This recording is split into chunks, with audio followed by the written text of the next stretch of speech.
Would Jesse Browning be as a joke? Why? Because it was. Half the stuff was just made up within a couple of days of this stuff, and they gave us this mystical receipt that's never been in any of the police reports. The jurors didn't buy it for a second. The lead investigator, Dabney, was incredibly honest when he said these are the mistakes that we made, and then you call up somebody that's willing to do or say anything to clean up the case to get a conviction. You saw how they shaded off the phone records. Where are the text messages? Where's any of that from Justin Johnson to our client saying we're going to do something? I presented hundreds of text messages where he's threatening people, trying to go shoot people with others. Govan was never in on any of it. And the fact that you're still asking me these questions I find offensive because it didn't happen. You would never take anything you heard in that courtroom for any decision you would make in your life that has any significance. You would laugh at me if I said, believe those guys. In a verdict that stunned Memphis, Hernandez Govan, accused of orchestrating Young Dolph's 2021 murder, was found not guilty of first-degree murder and conspiracy today. He hugged his attorney, looked skyward, and maybe most striking, his lawyer said, "It's unfortunate for black people to be put in this position and victimized by the system. Let's unpack what this means for the case and for justice." So let's just keep it real. This is all garbage, and I'm grateful that he's out, and I'm sorry in the world that he had to do 9 months in prison. And I'm just grateful his fiancée called me, and we have the resources to help poor people.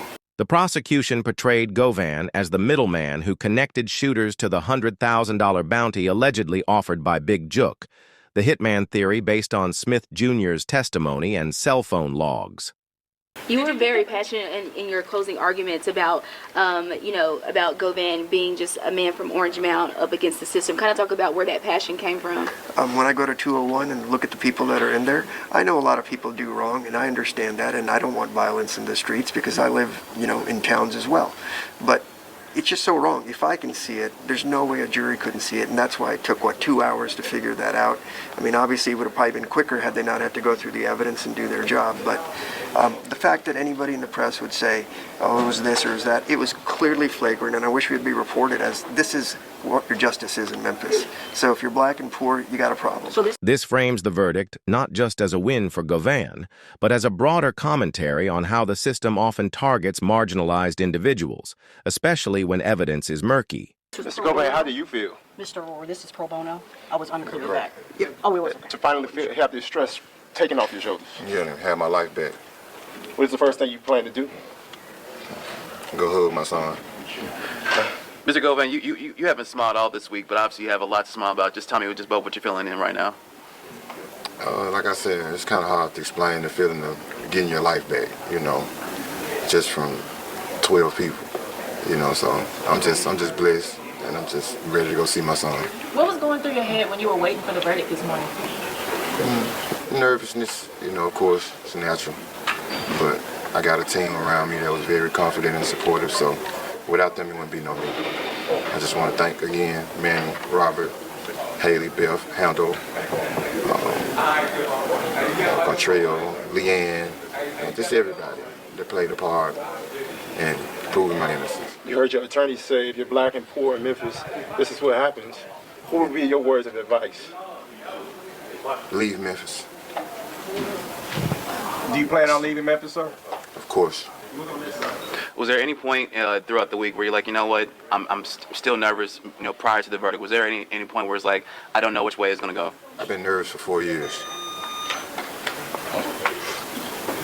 How does it feel to be at the end of this 4-year journey that you've been on? It feels great. I just feel like I've been born again. I get a chance to restart my life and do some positive things. Do you think that this verdict will change how the court system is working here in Memphis?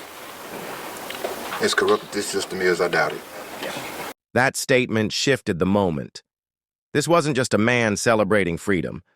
It was a man saying the system is still broken, that even a not guilty verdict doesn't erase corruption.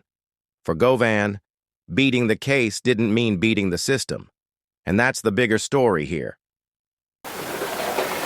Ms. Aurora, do you think this verdict will change anything with the court system here in Memphis? I'm not here from Memphis, but if this is a microcosm of what's going on, then you should all be worried. And maybe we should be digging into these things and figuring out why so many people are in jail, why we keep them without bond and force them into pleas and things of that nature, and why investigations aren't always there.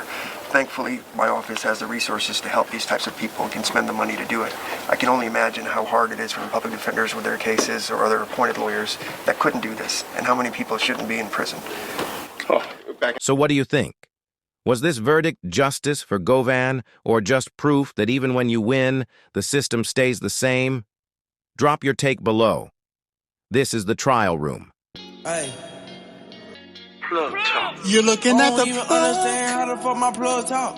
Ooh, you know I got it. Brought to you by Daily Plug. Yeah.